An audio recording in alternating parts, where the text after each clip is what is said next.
And by the way, No, go ahead. By the way, what, Malia? We don't I just wanted to let Lisa know and everyone know that we don't edit this. We just talk. Yeah, 100% unedited. Welcome back to Teachers Talk, the podcast / video series that is completely unedited because we don't have time. So I'm Brian Higgins. I'm a high school teacher. I teach English, drama, stagecraft, Avid. That's about it. Mostly ninth grade, but now I've got some AP language and juniors since that feels good. Great. And pass it on to whoever is in that direction. Well, I think I'm in that direction, so Go should I go? You go. All right, I'm Malia, and I teach high school social studies in Avid in Leavenworth, Washington. Hi, I'm Lisa Summers, and I am a proud physical education teacher, and I teach high school. I teach 9th through 12th grade over in Tumwater, Washington.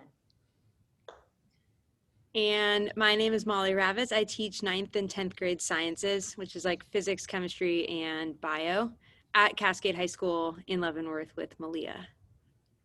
Man, I'm jealous. I'm a little bit jealous of all of you. But first off, let's talk about our failure, today's biggest, or this week's failure of the week. That's how we start, Lisa, since you're a guest. Okay, well. Mostly because failure is so important to success. So, but also because we just always feel like we're failing sometimes. Anyone want to go first? Fantastic. I'll go first. I had a failure that I turned into a success and then immediately turned it back into a failure today. I was trying to get some questions answered by my administrator about my eval, which is my observation is next week. And I had sent her a Google chat and asked some questions, did not get an answer right away. So I checked the email that she sent earlier because I just needed some instant feedback, and I decided it had all the answers to the questions that I asked. So then I immediately sent a text to her and said, hey, by the way, I found all the answers to my questions, so put that in my evaluation, please. The guy that goes back and looks at his email, and that should be there. And then I immediately was late, like right after that, like 20 minutes late to a meeting, to my Avid site team meeting, at the end of which I told our Avid site team leader, like, hey, if you're going to use this tool, who's going to be in charge of it? And he said, well, if you look back to the email that I sent, it said that I will be in charge. And I was just, and I had like, at the meeting, I was like, hey, a success that I had is like, I did this thing with my principal and I totally read the email. And then it was just awful. It was so bad. It was like, it just reminds me of when I was a kid, I would perform at church and my dad would be like, hey, pride goes before the fall. And then I would mess up singing at church in front of the entire church. Every time someone said that to me, and I was just like, ugh. So it's a good ego check. That's my failure of the day. I can go. I'll take a risk if anybody, unless somebody needs to just jump on the failure train. How many of you have done this week? It's the first time I've done this. So first I'll just openly say I'm pretty type A. So I always think that's like my superpower is always like being prepared and whatnot.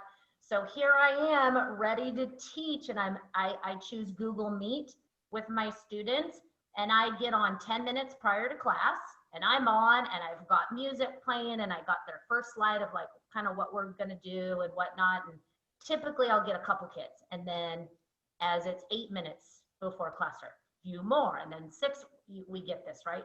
No one. I'm like, what is going on? We're 2 minutes prior. And I'm like, this does not make sense. Of course it doesn't. You're not in the right class. I'm in, right, the class period that I just got done teaching. Woo! As my phone's lighting up going, where are you, Ms. Summers? And guess what we're talking about? We're talking about character traits. And what's a character trait? Being responsible, self-discipline. But I was the example of, hey, you know what?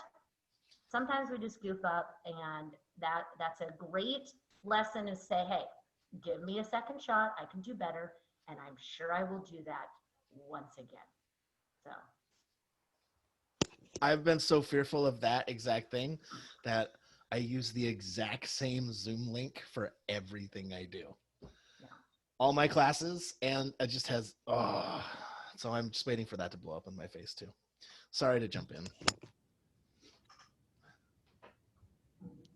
I'll go. Molly, do you want me to go? Okay. So I decided for one of my units, for something I'm teaching in one of my classes, that I wanted to do this activity that I've always done for years now, and it's a graphing activity. They're learning about the Great Depression. They graph a bunch of data. So I spent literally 90 minutes yesterday trying to figure out how to have them graph distance learning wise. I even went so far as like to try to figure out how do I like take a picture and scan it so then they can. Anyway, I spent an hour and a half, and by the time I was done, I was no closer to a solution than when I started. So I guess, I don't know, it was very, very frustrating. And then I was just like, that's it. This is way too hard. This is too hard. I'm not even going to try and do it because this is just way too complicated. So I tried to overcomplicate things, I think. So that was my failure for That's funny yesterday. coming off our conversation last week about trying to simplify things down a little bit. Exactly. I was like 45 minutes into it, and I knew I was doing it too, Molly. Like I could tell that I was overcomplicating, and I was like, this is really not that important. You could just drop this and not do the activity. And I just couldn't stop. I had to like keep looking. So yeah. I had a pretty good failure today. So like 3 months into this like full structured remote school year, I like keep thinking, I'm like, okay, I have a bit of a handle on all the different tech platforms that we're using. Except that I keep forgetting that I also am using AP Classroom because I'm advising 3 students doing a directed study of AP Environmental Science. And so because it's them doing like purely independent stuff and I'm just kind of there to like help them, like I guess answer questions and like clarify concepts, but it's really like self-guided on their own part. But the thing that I am like the gatekeeper to is AP Classroom and like practice tests. And so last week we were like, okay, we've done 2 units. We haven't done any practice tests yet. And so it was literally all I had to do was open up 2 practice tests on AP Classroom. But AP, if you are familiar with AP at all, they have the multiple choice and free response questions, and AP Classroom separates them. So you have to unlock all of them. And I had only unlocked 3 out of the 4 that I was supposed to do. And so the students arrive like on campus today because there's only 3 of them. And we have this routine every Thursday. We discuss like the questions and stuff. And then, so they arrive and then they're like, oh yeah, by the way, we couldn't do the questions because you didn't ever unlock it for us. And I was just like, and then they were like, well, I guess we failed too because we could have told you that we couldn't get to it, which I was like, yeah, you guys, come on. Like I had no idea. But it was just so funny because I'm like, oh my God, we're in this. It's like end of November almost. And I still, every time I think I've like got it, there's like something else that like, slaps me and is like, nope, you don't got it. Not yet. Rough. That website is not very intuitive either, so that's Yeah, a problem. I agree. And I haven't figured out yet how to integrate it in with Canvas, which I've Googled it and it's like beyond my, yeah, I'm sure it exists. If anyone knows, let me know. It's not worth the time complicating it, that's for sure. It's we found. Today we're going to talk about social emotional learning, which is the new, it's the new buzzword in schools, but really we're talking about health and stress management for our students. I guess some questions that I think I would like to address as a group are, what are we doing? Is it working? Is it enough? What else do our students need? I mean, those are the questions that really guide, I think, some of the social emotional learning that I do in my class with my students. So let's talk about it. What do you think, Malia? What are you doing in your class right now for your students' social emotional health? Well, I don't think I'm doing enough, which is why I really wanted to have Lisa on today, because I feel like Lisa knows this. And she's always reminding me about this. Like this is it. Like honestly, this is what should be it right now, more than anything else. I think you would agree, right, Lisa? That I don't think I'm all knowing, but I think everything that happens whether it's virtually with me or face to face, or even when the kids, I see them as 24, 35-year-olds, is just this. You know, how do we take care of self, and what do we need to do to take care of ourselves right now in the present, and then to be able to be productive and courageous in the future. And so, I mean, you are talking everything about what it is that I strongly believe. And isn't what we've learned through the heaviness of virtual learning, how important moving and regulating and Yeah. how to effectively do that, and how to weave that into the subjects that may often find themselves sitting, or through lecture or small group. Like, how can we promote sort of the subject that has always been in the gym or in the athletic arena, and now we're desperately saying, hey, you folks, we want to do that. So can I just steal the floor for a little bit, and then you guys can interject always? Love I it. think Yeah. the most important thing is for kids to understand, and adults to be examples of this. If we're not regulated, like if we're not ready to teach, if we're not ready to learn, then we have no, it's not going to happen, right? And all of us have gone through the training of Maslow's hierarchy of needs, right? And we see and assess our students, and sometimes we're like, okay, the first layer of that, their needs are being met or not, correct? And then we start going up. What is within our control is to help them regulate, right? And so just by starting off with, so how do we demonstrate readiness to learn? Let's breathe. Let's just like calm down. Let's lower our shoulder. Let's control our breath. Where is our breath coming from? How do you feel right now when you just take a pause? This morning in our classes, I said, I just want your feet flat. I don't want anything in your hands. You can shut your eyes. You can keep your eyes open. I'll never know because I see a lot of profiles. Let's just breathe. Let's just take 20 seconds and breathe. And it helps me, it helps them, and it reminds them how important it is to just take that pause, right? So I think it's, Yeah, go ahead. I'm so sorry, but this is, I think it's super, super important for teachers to realize how much we actually do control. I think that a lot of teachers feel like they don't really control how much time they have for effective instruction. And so they're going to try and fill it and push it. And they don't realize that they can control how much time you give students to regulate or to be prepared to receive that instruction and that knowledge, for sure. I mean, I just think that's something that we forget in the moment of immediate need for ourselves. Absolutely. And then I was just going to say, and then as far as really understanding the needs of the brain is, okay, now if you can get yourself regulated with breath, what can you do that prevents you from feeling anxious, right? It could be controlling the breath, but it's really about structuring your day to give yourself, I mean, something's better than nothing. Time to move, time to work up a sweat, to breathe hard.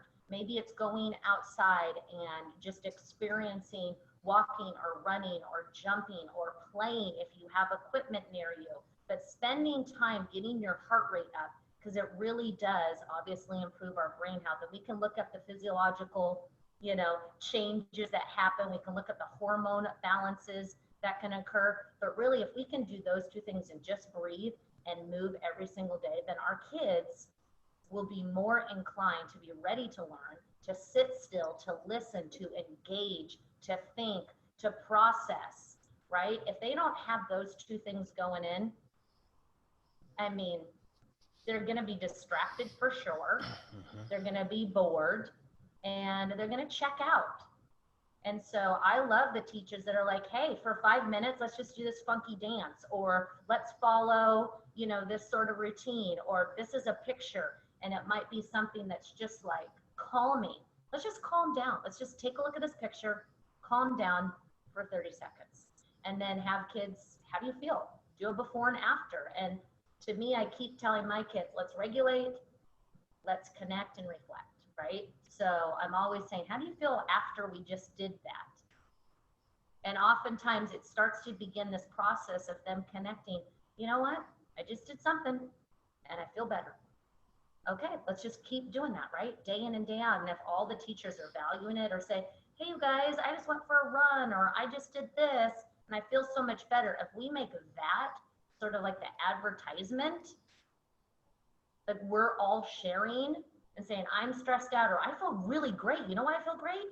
Huh, I did this and I feel better. So I don't want to steal up the whole show because I could just go on and on and on, but please share away, colleagues, in your Brady Bunch boxes. I guess, so here's some questions that I would have for the whole group then, since I think, and that is like, I certainly knew how much the physical action was important in my classroom for getting oxygen to the brain, for getting kids to learn at multiple levels, you know, having the information and the physicality. So Malia and Molly, did you realize the same thing? And then how did your practice change with remote learning? Or did you still realize that, and have you given opportunities? It's certainly, I did not pay attention when we started remote learning about doing the exact same thing. I mean, I knew like that students had to be physically active, and then I just didn't do it because I was so locked into my computer, for sure. So what was your experience like, Molly? Well, I have a lot to say on this actually, because a couple things, just like to clarify our schedule. We did go from seeing our students 5 days a week for 90 minutes a day, and now we actually only see them twice a week on Zoom for 90 minutes. So our time actually, like the FaceTime with students, is way down. And then Brian, like to I don't know, to echo your point, to like build off what you're saying, like in my typical classroom, I have students getting up several times, I would say, a class. I mean, maybe once at like minimum. And yeah, now I have to like tell students, you need to stand up, you need to do a lap, you need to breathe, you need to do something. And part of me feels insecure, like, well, are they doing it or aren't they? I don't actually know that some of them are. And then totally like side note, but totally related, I'm in the cellular respiration unit right now, which is all about like what happens to oxygen when we breathe it in, and where does the carbon come from in the CO2 that we breathe out. And so I've used that actually as an excuse to do some really fun, like I've basically thrown some like mindful breathing exercises at them without them necessarily, well, some have been pretty explicit, but some of them I've just been like, go outside and breathe and like close your eyes and like, what did you smell and what did you hear and what did you see? And then like bring them back in and say like, that's a mindfulness, or that's like how you practice just like being present. Like you were focusing on what is immediately in front of you or around you, not about what was or what's going to be or what's even in a couple hours. And then just today, I want to share my screen actually, because this is, I can't share my screen. But I showed them, have you guys seen triangle breathing? Yes. So I did this today. And I just said like, okay, you should, sorry, let me pause it for a second. I just told them like, you know, just mute yourself and turn off your video. This is 1 minute. I just want you to, as a triangle, as it like gets bigger, breathe, what is it? Breathe in. And then as it gets smaller, breathe out or whatever. And so I just like played this for a minute. And there's no sound.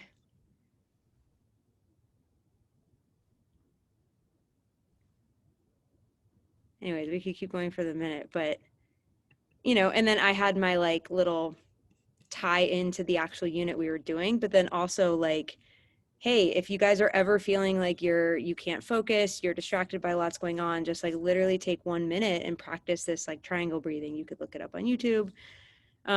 So anyways, I'm certainly doing a lot more things like that. And part of it too, I think, and we'll talk about this in the follow-up, is that I think some of it's for my own, like I need to chill out myself, you know? And so, but I think all the kids benefit from it. As far as like physical activity though, for that, like I'm an athlete. And so I know like when I'm feeling down and I go do something active, I feel better like immediately. And a lot of kids realize that, I think, and it's hard when we're not, I don't know, this is just a complaint. Like it's hard in the remote setting to guarantee that they are actually adhering or like heeding our advice, you know? So I think one of the ways to start is, and this is something I've seen Lisa do really well, is to talk about yourself and like how you're dealing with things right now, including how these kind of things help you personally. So in my Avid class, actually, I've been having our, she's our career center counselor, but she knows a lot, she just got her master's of social work. So she knows how to lead mindfulness exercises. So she's been coming in, but it's harder in my social studies classes, and I don't know why. I've been watching Molly, and part of the reason why I'm like selfishly asking for this to be a topic is that my brain's gotten stuck. Like I don't know where to go next. And I watched Molly with her science class students. Like I know Molly, you had them like go on a nature walk, for example, and I think it went really well. Like I think the students really liked it, but I'm kind of getting stuck a little bit. Although Lisa, I was really happy when you said there were 3 things, right? Like Regulate. breathing and then connection. Yep, connect and and, reflect. and reflect. Because I think the connection piece has been one that I've been really trying to hit hard lately, is how are we connected to each other and doing things that connect kids with each other.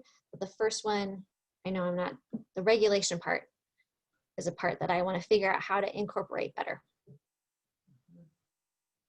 I think it's so interesting to me because I mean, when Lisa was talking, I was like, man, I don't do any of this stuff. I don't do any, but I do the connect part really well.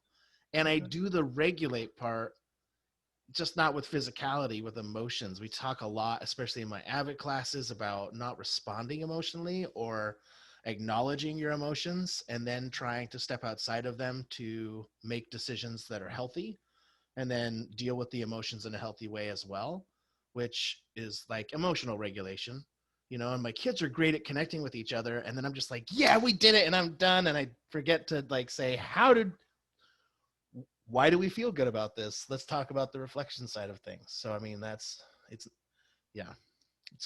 good to feel like I'm doing more than I thought I was for a minute there, but also that I've got more to do. So I guess I have a question. In this environment of COVID and distance learning and all that, where we know our kids are so stressed out and we know their families are so stressed out, is this something I mean, maybe Lisa, you can start us off. Is this something that we should all be doing all the time? Like in every class, should every class be talking about this stuff? Or would it be too much? I don't know. You know, I always think that too, because sometimes you're like, if someone just did the breathing triangle and they saw that, let's say for the entire week, sometimes it loses its appeal. But then some kids, they really need that structure. And then they just see the triangle and they immediately regulate, where they just like, whoa. So that's a tricky, like, it's not a one size fits all. But I think what we need to do a better job of, and that we can do a better job of, is instead of just saying how hard everything is figure out how we can navigate through that better individually and collectively, right? And so, you know, always throwing out those choices.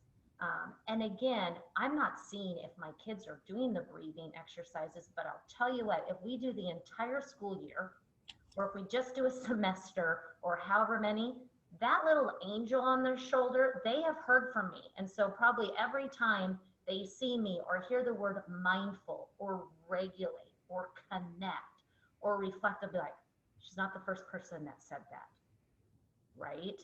And so maybe as teachers, let me do some of the physicality part, right?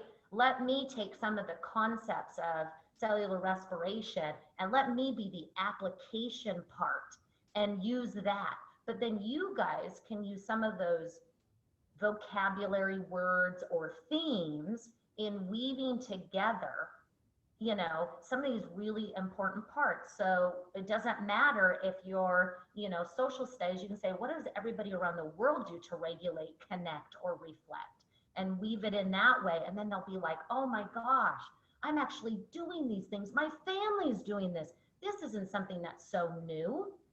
Or say, what I'm doing is not working. I'm still stressed out. Well, are you running hard enough? Are you going outside? Are you working with somebody else to find collective joy in movement? Are you breathing enough cycles? Right? Are you in front of the screen too much? And that's just really hard for your brain to regulate. I mean, there's nothing worse than me showing, let's say, a breathing bubble, and I'm like trying to remind them not to have so much screen time, and they're looking at a screen to regulate. It's like, sorry about this one, kids. Figure this one out. But recognize it, honor it, and then just navigate through, right? And always, ask the kids, what's working for you? What's not working? So I think a lot of us are just struggling with, we want to fix it immediately, right? And I would say, see if you can try some things yourself. And if it's working, oh my gosh, you are 20 steps ahead of the race. And then try to offer those choices and ideas to the students and put it on them. And we're all teaching, 15, a little bit older age kids. And so throw it on them. What works for you? And have that be a dialogue. And maybe it's the last 5 minutes of class or the first 5 minutes of class, or maybe it's just, you just throw it out there as a question in a Google form. Did you guys regulate? Do you guys need help with regulation? Or maybe right before the Google form, you attach that YouTube of the breathing and say, okay, we can do hard things. We've covered this. We're going to go ahead and assess now. But before we do, the brain wants you to be regulated. So let's go ahead and take 2 minutes and now go through the rest of the form, right? Like we can weave it in. It just sometimes, I think we haven't ever really discussed the different ways or the effective ways. We just don't share enough. And right now, we have no time. I mean, all of us are saying that.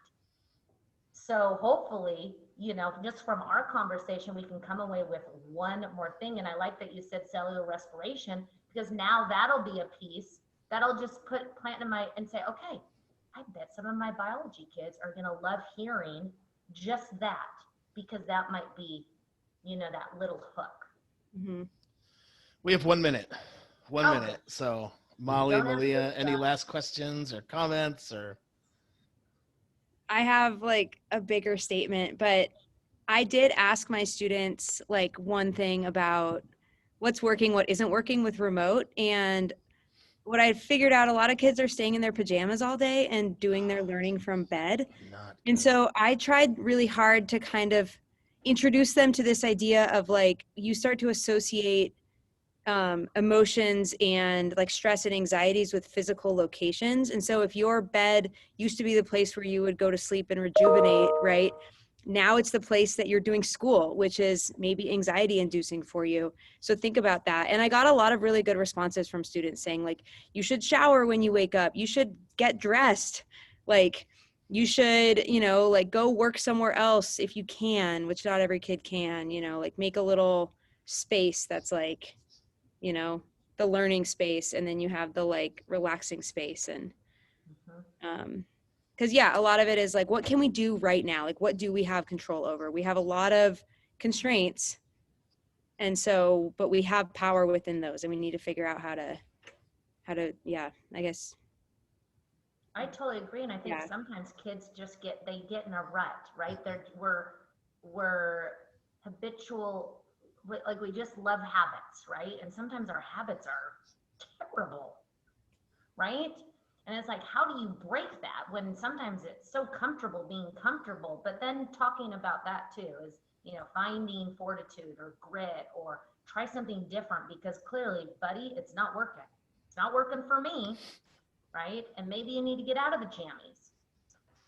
Get some jeans on. Get out of your jammies. Make a desk space, even if it's on your bed. Get dressed. It's basic, but it's not basic. So that it's not, I mean, some kids are in such tight places that for them, if they just open the door and stepped outside, a release, right? Oh my gosh, the steam. Let it go. But it's a hard one, but all we can do is power suggestion. Just keep repeating what we all know and have Right. experienced. That's right. Hopefully the right person is going to repeat it in the way they want to hear it, I guess. That was our student SEL episode of Teachers Talk. Please stick around or wait a week. I don't know exactly how long it'll be for the one that's focused on teachers, less on students and more on teachers. Once again, I'm Brian Higgins. I guess we'll just all introduce ourselves on the way out. How's that? Let me introduce. I'm Brian Higgins. Please subscribe, like, share, tell your mothers, because right now that's our target audience. It's moms. Yes. Our moms, not any other moms. Our moms. But we want more moms. That's for sure. Oh, geez, if we tell my mom, look out. So thank you, Malia. Thank you, Molly. Thank you so much, Lisa, for coming by. It's very nice to finally meet you. I've heard a lot about, Malia talks a lot about you. So, all right. Have a wonderful week, everybody.